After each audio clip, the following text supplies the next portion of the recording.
ಇನ್ನೊಂದು, ರಾಜರ ಪ್ರತಿಮೆಯನ್ನು ತಾವೆಲ್ಲ ಗಮನಿಸಿರ್ತೀರಿ. ಅವರ ತಾಯಿಗೆ ಕೊಟ್ಟಂತಹ ಪ್ರತಿಮೆ. ರಾಜರ ರೂಪವನ್ನು ಹೇಗೆ ಚಿಂತನೆ ಮಾಡಬೇಕು? ಸಾಮಾನ್ಯವಾಗಿ ಎಲ್ಲರಿಗೂ ಕೂಡ ವಾದಿರಾಜರು ಅಂದುಕೊಳ್ಳಿ ನೆನಪಿಗೆ ಬರುವುದು ಒಂದು ವಾದಿರಾಜರ ಕುಳಿತ ಭಂಗಿ, ತಲೆಯ ಮೇಲೆ ಹೈಗ್ರೀವ ಮಡ್ಡಿ ಹಿಡ್ಕೊಂಡಂತಹ ಒಂದು ಭಂಗಿ, ಅದಕ್ಕೆ ಬಂದೊಂದು ಕುದುರೆ ಬಂದು ತಿನ್ನುತ್ತಾ ಇರುವಂತಹ ಒಂದು ಚಿತ್ರಣ, ಒಬ್ಬ ಕಲಾವಿದ ಕಲ್ಪಿಸಿಕೊಂಡಂಥ ಚಿತ್ರವನ್ನು ಇವತ್ತು ಎಲ್ಲ ಕಡೆಯಲ್ಲಿ ನಾವು ನೋಡ್ತಾ ಇದ್ದೇವೆ. ವಾದಿರಾಜರಂದ್ರೆ ನಮ್ಮ ಮನಸ್ಸಿಗೆ ಬರುವುದು ಅದೇ. ವಾದಿರಾಜರ ಒಂದು ಅಮಾನುಷವಾದಂತಹ ಒಂದು ಮಹಿಮೆಯನ್ನು ತೋರಿಸಿಕೊಡ್ತಾ ಉಂಟು. ಇದಕ್ಕಿಂತಲೂ ಒಂದು ಉತ್ತಮವಾದಂತಹ ರೂಪವನ್ನು ಚಿಂತನೆ ಮಾಡುವುದಾದರೆ ಸ್ವತಃ ರಾಜರೇ ತಮ್ಮ ವಿಗ್ರಹವನ್ನು ತಾವೇ ತಮ್ಮ ತಾಯಿಗೆ ಕೊಟ್ಟಂತಹ ಈ ರೂಪದ ಚಿಂತನೆಯನ್ನು ನಾವು ಮಾಡ್ಬೋದು. ಇಂತಹ ರೂಪವನ್ನು ಇಟ್ಟುಕೊಂಡೇ ರಾಜರ ಆಖ್ಯಾನವನ್ನು ಚಿಂತನೆ ಮಾಡಬೇಕು ನಾವು. ಈ ವಿಗ್ರಹ ಹೇಗಿದೆ? ವೀರಾಸನದಲ್ಲಿ ಕುಳಿತುಕೊಂಡಂತಹ ರಾಜರು ಕೌಪೀನವನ್ನು ಧರಿಸಿಕೊಂಡಿದ್ದಾರೆ. ಒಂದು ಕಮಂಡಲು ಇದೆ, ಪಕ್ಕದಲ್ಲಿ ಒಂದು ಕಮಂಡಲು ಇದೆ. ಒಳ್ಳೆಯ ಆಸನದ ಮೇಲೆ, ಒಂದು ಒಳ್ಳೆಯ ಪೀಠದ ಮೇಲೆ ಕುಳಿತುಕೊಂಡಿದ್ದಾರೆ. ಪಕ್ಕದಲ್ಲಿ ಒಂದು ದಂಡ ಇದೆ. ಇಂತಹ ರೂಪವನ್ನು ನಾವು ಚಿಂತನೆ ಮಾಡಬೇಕು. ಈ ವಿಗ್ರಹದಲ್ಲಿರುವಂತಹ ಪ್ರತಿಯೊಂದು ಅವಯವವನ್ನು ಕೂಡ ಚಿಂತನೆ ಮಾಡಿದರೆ ಏನೇನು ಫಲ ಅಂತ ರಾಜರು ಹೇಳ್ತಾರೆ. ರಾಜರ ದಂಡವನ್ನು ಚಿಂತನೆ ಮಾಡಿದರೆ ಏನು ಫಲ? ಯಮ ದಂಡೋಪಮಶ್ಚಾಯಂ ಮಮ ದಂಡೋಪಿ ಪಂಡಿತ ಅಂತ ರಾಜರು ಹೇಳುವಂತಹ ಮಾತು. ನನ್ನ ದಂಡ ಇದು ಯಮದಂಡಕ್ಕೆ ಸದೃಶವಾದದ್ದು ಅಂತ ಹೇಳ್ತಾರೆ. ಯಮದಂಡಕ್ಕೆ ಸದೃಶವಾದದ್ದು ಅಂದ್ರೆ ಏನರ್ಥ? ಈ ಕೆಲವು ಪಾಪ ಪ್ರೇರಕ ಅಸುರರು ಅಂತ ಇರ್ತಾರೆ, ಅವರಿಗೆ ಇದು ಭೀತಿಯನ್ನು ಉಂಟು ಮಾಡ್ತದೆ. ನೀವು ಒಂದು ವೇಳೆ ರಾಜರ ದಂಡವನ್ನು ಚಿಂತನೆ ಮಾಡಿದರೆ ನಿಮ್ಮಲ್ಲಿ ಏನಾದರೂ ಒಂದು ಪಾಪವನ್ನು ಮಾಡಿಸಬೇಕು ಅಂತ ಅಸುರರು ಕಾಯ್ತಾ ಇರ್ತಾರೆ ನೋಡಿ. ಇಂತಹ ಅಸುರರೆಲ್ಲ ನಿಮ್ಮಿಂದ ಹಿಮ್ಮೆಟ್ಟಿ ಹೋಗ್ತಾರೆ. ಇಂತಹ ಒಂದು ಮಹಿಮೆ ರಾಜರ ಕಾಲದಲ್ಲಿ ನಡೀತದೆ. ಒಂದು ಬಾರಿ ಮಲ್ಲಣಾರಾಧ್ಯ ಅಂತ ಒಬ್ಬ ಪಂಡಿತ, ಅಭೇದ ರತ್ನ ಅಂತ ಒಂದು ಗ್ರಂಥವನ್ನು ಬರೆದಿದ್ದಾನೆ. ಅವನೊಬ್ಬ ದೊಡ್ಡ ಪಂಡಿತ ರಾಜರ ಬಳಿಯಲ್ಲಿ ವಾಕ್ಯಾರ್ಥ ಮಾಡಬೇಕು ಅಂತ ಬರ್ತಾನೆ. ವಾಕ್ಯಾರ್ಥದಲ್ಲಿ ಸೋತು ಹೋಗ್ತಾನೆ. ಸೋತು ಹೋದ್ಮೇಲೆ ಅವನಿಗೆ ಕೋಪ ಬಂತು. ಯಾರಿಗಾದರೂ ಕೋಪ ಬಂದರೆ ಏನು ಮಾಡಬೇಕು?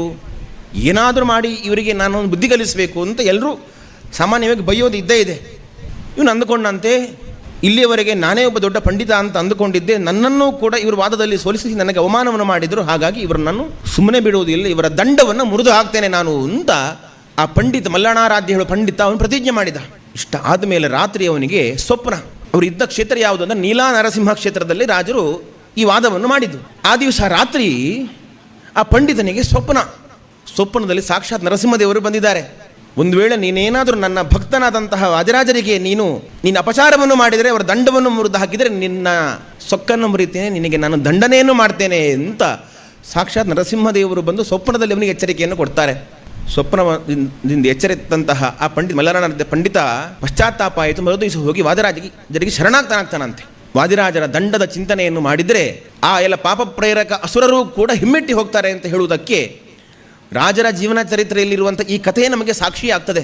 ರಾಜರ ದಂಡವನ್ನು ಮುರಿತೇನೆ ಅಂತ ಯಾವ ಪಂಡಿತ ಬಂದನೋ ಅವನಿಗೆ ಈ ಪಶ್ಚಾತ್ತಾಪದ ಭಾವ ಬಂತು. ಅವನಿಗೆ ಪಾಪವನ್ನು ಮಾಡಲಿಕ್ಕೆ, ದುಷ್ಕರ್ಮವನ್ನು ಮಾಡಲಿಕ್ಕೆ ನರಸಿಂಹದೇವರು ಬಿಡಲಿಲ್ಲ. ಅಷ್ಟು ಮಾತ್ರವಲ್ಲ, ಈ ದಂಡದಲ್ಲಿ ಇನ್ನೇನು ಚಿಂತನೆ ಮಾಡಬೇಕು? ಬ್ರಹ್ಮಾಂಡಾರಂಭ ಶೌಂಡೋಯಂ ಮದ್ದೋರ್ ದಂಡೇಕ ಮಂಡನಂ ಅಂತ. ಈ ಒಂದು ದಂಡ, ಈ ಒಂದು ಬ್ರಹ್ಮಾಂಡವನ್ನು ಸೃಷ್ಟಿ ಮಾಡಲಿಕ್ಕೆ ಬೇಕಾದಂಥ ಒಂದು ಸಾಧನ. ಒಂದು ಮಡಕೆಯನ್ನು ನಿರ್ಮಾಣ ಮಾಡಲಿಕ್ಕೆ ಒಂದು ದಂಡ, ಒಂದು ಕೋಲಿರುತ್ತೆ ನೋಡಿ. ಅದೇ ರೀತಿಯಾಗಿ ಈ ಬ್ರಹ್ಮಾಂಡವನ್ನು ನಿರ್ಮಾಣ ಮಾಡಲಿಕ್ಕೆ ಉಪಕರಣ ಈ ನನ್ನ ದಂಡ. ಅಂದರೆ ಬ್ರಹ್ಮಾಂಡವನ್ನು ಸೃಷ್ಟಿ ಮಾಡಲಿಕ್ಕಿರುವಂತಹ ಭಗವಂತನ ವಿಶಿಷ್ಟವಾದಂತಹ ಈ ಒಂದು ರೂಪದ ಸನ್ನಿಧಾನ ಈ ನನ್ನ ದಂಡದಲ್ಲಿದೆ ಅಂತ ರಾಜರು ಹೇಳ್ತಾ ಇದ್ದಾರೆ. ಈ ರೀತಿಯಾಗಿ ಗುರುರಾಜರ ದಂಡವನ್ನು ಚಿಂತನೆ ಮಾಡಬೇಕು. ಅದೇ ರೀತಿಯಾಗಿ ರಾಜರು ಕೌಪೀನವನ್ನು ಧರಿಸಿಕೊಂಡಿದ್ದಾರೆ. ರಾಜರ ವಿಗ್ರಹದಲ್ಲಿ ಕೂಡ ಕೌಪೀನ ಧರಿಸಿಕೊಂಡಂತಹ ರೀತಿಯಲ್ಲೇ ಇದೆ. ಅವರು ಪೀತಾಂಬರವನ್ನು ಊಟ ರೀತಿಯಲ್ಲಿ ವಿಗ್ರಹ ಇಲ್ಲ. ಎಂತಹ ಕೌಪೀನವನ್ನು ಗುರುರಾಜ ಧರಿಸಿಕೊಂಡಿದ್ದಾರೆ? ಗೋಪೀನಾಂ ಪತಿನಾ ದತ್ತಂ ಪೀತಾಖ್ಯಂ ಪಾಣಿ ನಿರ್ಮಿತಂ. ಸಾಕ್ಷಾತ್ ಲಕ್ಷ್ಮೀದೇವಿ ಕೊಟ್ಟಂತಹ ಕೌಪೀನ ಅಂತ ಹೇಳ್ತಾರೆ. ಇದು ರತ್ನಖಚಿತವಾದಂತಹ ಕೌಪೀನ ಅಂತೆ. ಒಳ್ಳೆ ಎಂಬ್ರಾಯ್ಡ್ರಿ ವರ್ಕ್ ಮಾಡಿರುವಂಥ ಕೌಪೀನ ಇದು, ಸಾಮಾನ್ಯವಾದ ಕೌಪೀನ ಅಲ್ಲ. ಈ ಕುಸುರಿ ಕೆಲಸವನ್ನು ಸಾಕ್ಷಾತ್ ಲಕ್ಷ್ಮೀದೇವಿಯೇ ಮಾಡಿದ್ದಾಳೆ. ಈ ಕೌಪೀನವನ್ನು ಮಾಡಿ ಇಟ್ಟಿದ್ಲು.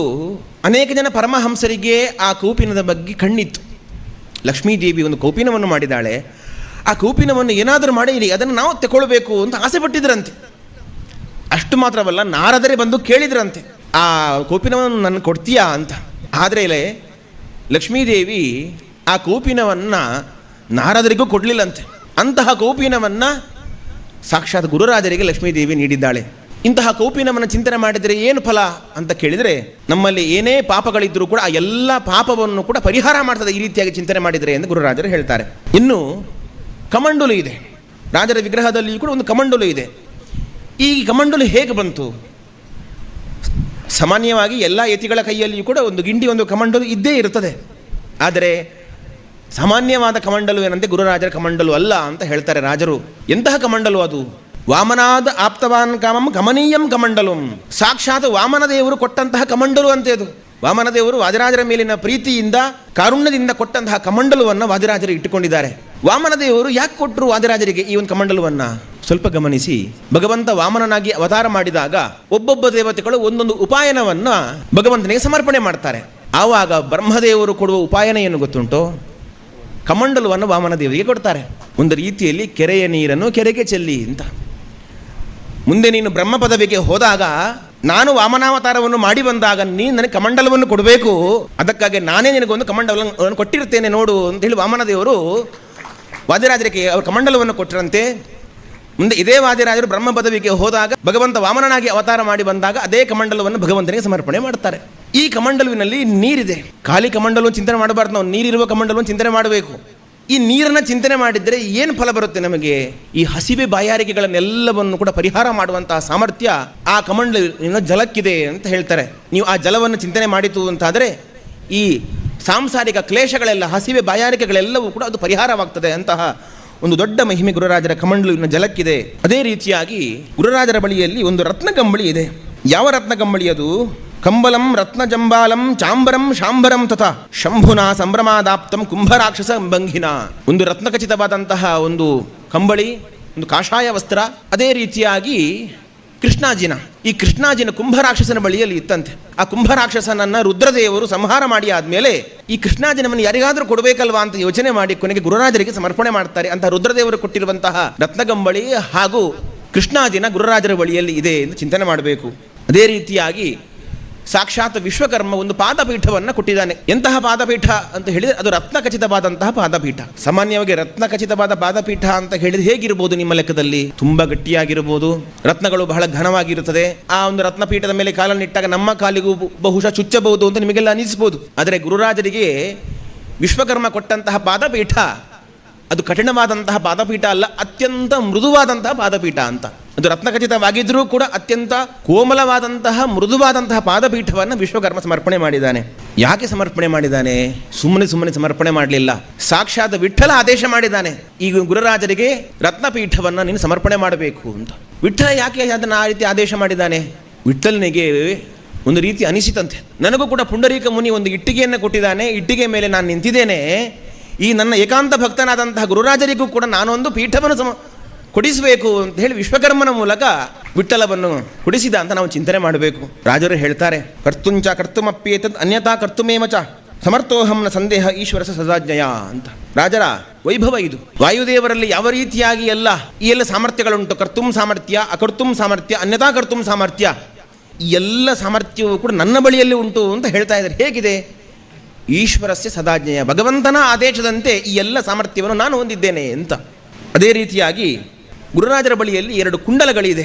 ಕುಂಡಲವನ್ನು ಧರಿಸಿದ್ದಾರೆ. ಎಂತಹ ಕುಂಡಲಗಳಿದು? ಯಾರು ಸಮರ್ಪಣೆ ಮಾಡಿರುವಂಥ ಕುಂಡಲ? ತಂದೆ ಮಗ ಸಮರ್ಪಣೆ ಮಾಡಿರುವ ಕುಂಡಲ ಅಂತ ಹೇಳ್ತಾರೆ ರಾಜರು. ಒಂದು ಕುಂಡಲವನ್ನು ಗಣಪತಿ ಸಮರ್ಪಣೆ ಮಾಡಿದ್ದಾನೆ, ಮತ್ತೊಂದು ಕುಂಡಲವನ್ನು ರುದ್ರದೇವರು ಸಮರ್ಪಣೆ ಮಾಡಿದ್ದಾರೆ.